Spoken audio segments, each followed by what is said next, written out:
जिन मौके ते गड थियल तमाम मिठड़ा मेजमान उस्ताद साहिबान प्यारा गोठवासी ए प्यारा शागिर्द साथी मूंखे अज बेहद खुशी थी रही आहे त अवीन सब अॼोके ॾींहं खे पंहिंजो फर्ज़ समझी कठा थिया आहियो। मां तव्हां सभिनी जे दारे ऐं स्कूल तरफ़ां थोराए थो आहियां।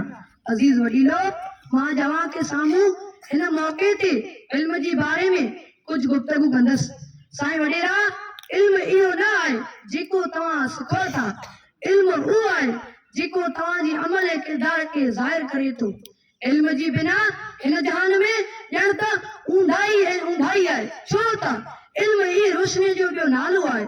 इल्म इंसान जी तई हक़ ऐं नाबीन जी लत जहिड़ो सारो आहे। इल्म जी ॾाढी फज़ीलत आहे। नबी जिन फरमायो त इल्म लाइ तव्हांखे केतिरो बि लंबो सफ़र करणो पवे करियो, पर इल्म हासिल करियो।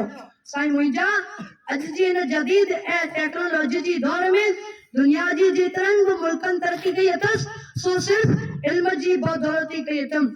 सो माइटो, इल्म हिकु वॾी दौलत आहे। किताबनि सां आदिल मुंहिंजी कुतब खानू वतन मुंहिंजो, किताबनि सां आदिल मुंहिंजी कुतब खानू वतन मुंहिंजो, किताबनि में दफ़न थींदुसि वर्क थींदा कफन मुंहिंजो। प्लीज माइटो, अॼु हर को इंसान सिर्फ़ पंहिंजी ज़िंदगी बहितर करण में लॻो पियो आहे।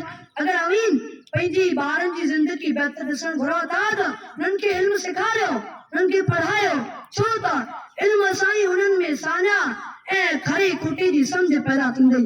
इल्म ई अदब सेखारे थो, इल्म ई हुनर सेखारे थो, इल्म ई इंसान खे इंसानियत सेखारे थो ऐं इल्म ई हमदर्दी सेखारे थो।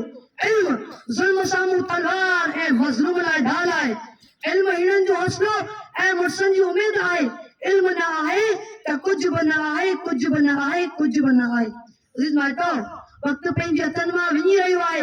वक़्त खे त पर लॻल आहिनि। एतिरे लाइ वक़्त जो ॾाढो क़दुरु कयो। जंहिं वक़्तु विञायो, वक़्तु उन्ही खे विञाए छॾींदो आहे। वक़्तु हूंदे ई इल्म खे हासिल करे वठो। कूकड़ू अथई त पोख न त वींदई मुंद चढ़ी, कूकड़ू अथई त पोख न त वींदई मुंद चढ़ी, पोइ लड़ंदो सारो लोक सिकंदे हिकु सिंग लाइ। आख़िर में मां रब ताला दुआ कयो आहियां त उहो असांखे इल्म जो क़दुरु करणु ऐं इल्म हासिल करण जी तौफ़ीक़ ॾे। आमीन। हिंदुस्तान जिंदाबाद। अस्सलामु अलैकुम।